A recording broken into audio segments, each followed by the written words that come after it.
तो आज हम हाई स्कूल का एक बहुत ही इम्पोर्टेंट क्वेश्चन होता है कि अपरिमेय संख्या किस तरीके से सिद्ध करते हैं। तो अपरिमेय संख्या कोई भी संख्या दे देते हैं √3, √2, √5, तो उसमें कोई भी संख्या को हम अपरिमेय सिद्ध कैसे करते हैं, बहुत इंपॉर्टेंट क्वेश्चन होता है और हर बार तो आना ही आना है, 100% आएगा।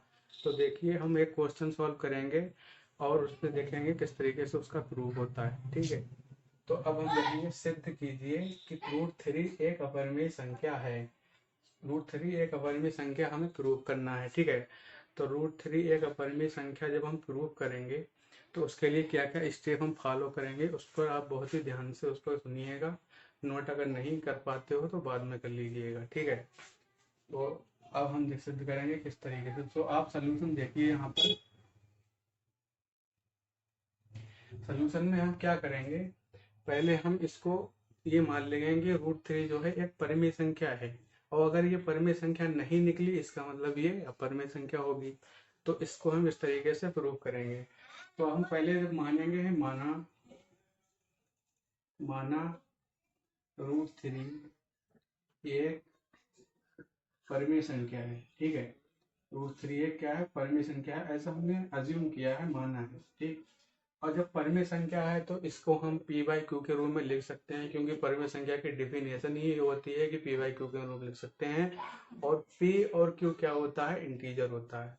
तो इंटीजर, दो इंटीजर के रूप में हम किसी भी संख्या को परिमेय को लिख सकते हैं। तो हम लिखेंगे जो इसलिए क्या हो जाएगा, जो √3 है वो p/q के रूप में हम उसको लिख सकते हैं, जहां पर क्या q नॉट इक्वल टू 0, यानी q जो है वो 0 के बराबर नहीं होता है। परिमेय संख्या में जो हर वाली संख्या है वो 0 नहीं हो सकती। ठीक, तो यहाँ पर इस तरीके से हम करेंगे। और एक चीज और यहाँ पे हम नोट करेंगे कि जो p और q हैं, जो p और q हैं, सबसे मेन पॉइंट इस क्वेश्चन का यही आता है कि जो p और q हैं ये सहअभाज्य संख्याएं होती हैं। सहअभाज्य संख्या का मतलब ये होता है कि वह संख्याएं जिसमें एक के अलावा कोई भी कॉमन फैक्टर ना हो, कॉमन गुणनखंड ना हो। ठीक है, तो वो क्या बन जाता है, सहअभाज्य को प्राइम नंबर।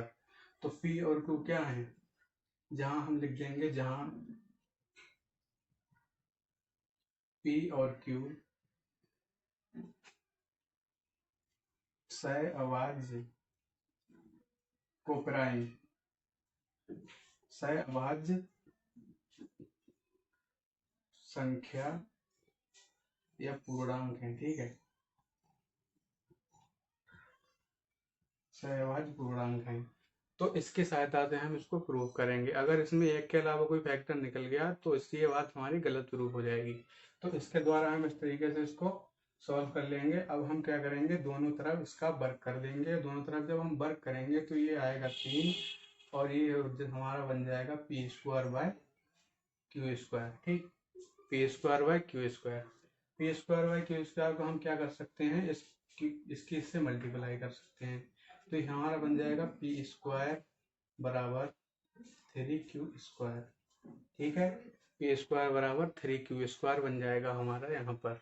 और इससे आगे अगर हम थोड़ा और इसे सॉल्व करना चाहें तो हम इसमें लिख सकते हैं q², जो 3 है उसको इसके डिवाइड में ले जाएंगे। ठीक है, तो ये आ जाएगा p²/3। अब यहाँ से सबसे इम्पोर्टेंट बात यहाँ से स्टार्ट होती है कि जो p² है वो 3 से डिवाइड हो रहा है, यानी 3 उसको भाग दे रहा है। तो अगर p² मैथ में रूल होता है कि अगर कोई p² अगर 3 से डिवाइड है तो जो p है वो भी 3 से डिवाइड हो जाएगा। तो यहाँ पे हम क्या लिखेंगे, क्योंकि p² 3 से विभाज्य है, यानी इसको हम डिवाइड कर सकते हैं 3 से,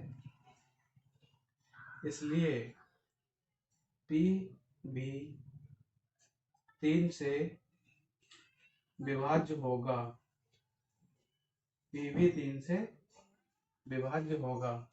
ठीक है, p भी 3 से विभाज्य होगा। और हमने क्या कहा था कि इसमें कॉमन फैक्टर क्या होना चाहिए, एक के अलावा और कुछ नहीं होना चाहिए। अभी हमें 3 यहाँ पे कॉमन फैक्टर मिल गया है, किसका, p का, क्योंकि p जो है वो 3 से डिवाइड हो रहा है।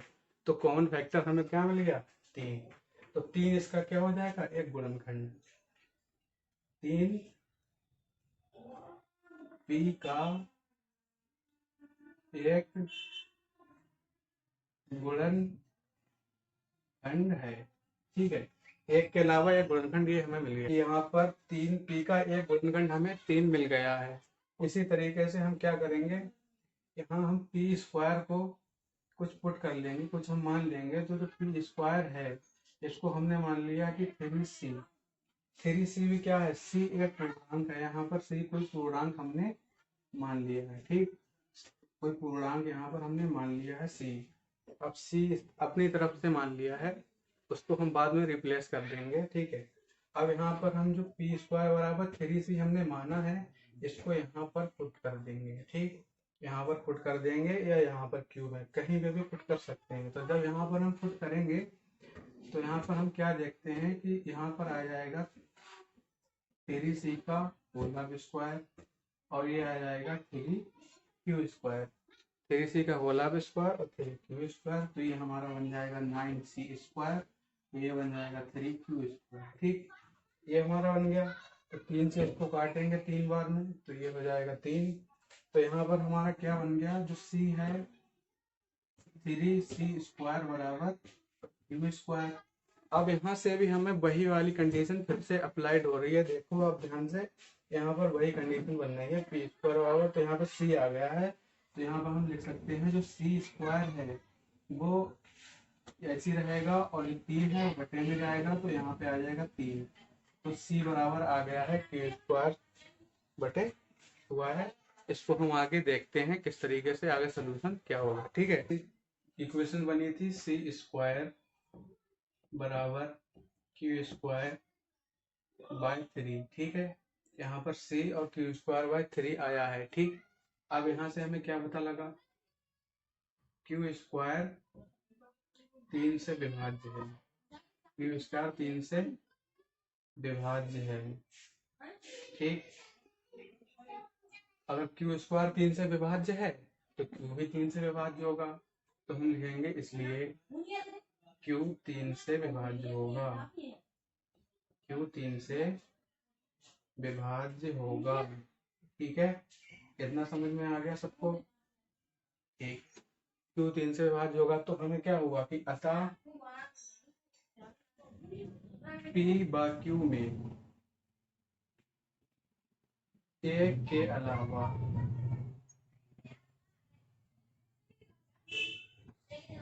तीन एक अन्य गुणनखंड है। 3 एक क्या है, अन्य गुणनखंड है। और 3 एक अन्य गुणनखंड है इसका मतलब क्या हुआ कि P और Q को प्राइम यानी सही अभाज्य संख्याएं नहीं है। और सही अभाज्य संख्याएं नहीं होने का मतलब क्या है कि √3 क्या है, एक परमेय संख्या तो नहीं है। और अगर परमेय संख्या नहीं है तो क्या होगा, अब परमेय संख्या होगी तो इस तरीके से हम इसको प्रूव कर सकते हैं। तो इसको हम लिख देते हैं यहाँ पर। अतः इसलिए P एंड जो Q है सहअभाज्य संख्याएं नहीं है। ठीक है, सहअभाज्य संख्याएं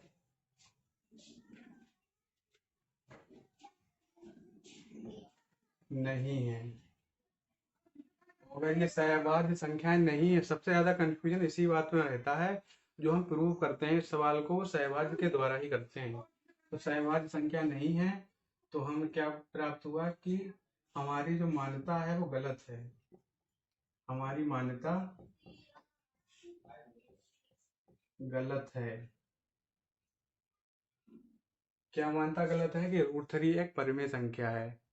तो हम क्या कह देंगे, इसलिए √3 एक अपरिमेय संख्या है। ठीक है, अब परिमेय नहीं है तो क्या होगा कि अपरिमेय संख्या है। तो इस तरीके से आप इस क्वेश्चन को कर सकते हैं। इसका जो पेज जो आपने नोट अगर नहीं किया है तो टेलीग्राम हमने एक ग्रुप बनाया है, टेलीग्राम एक चैनल बनाया है, उस पर आप मिल जाएगा और आप नोट कर सकते हैं। ठीक है, तो इस तरीके से आप इस क्वेश्चन को करिए। इसी तरीके से सारे क्वेश्चनों करने का मेथड यही है। संख्याएं कुछ भी हो सकती है, संख्या कुछ भी आप ले सकते हैं, √3 √2 √5 कोई भी संख्या हो सबको इसी तरीके से प्रूव करेंगे, ठीक है। और कुछ सवाल और भी आते हैं तो आगे की वीडियो में हम उनको सॉल्व करेंगे। अगर आप लोग कमेंट करके हमें बता दीजिएगा, जो भी क्वेश्चन हो वो आपको दे दिया जाएगा। धन्यवाद।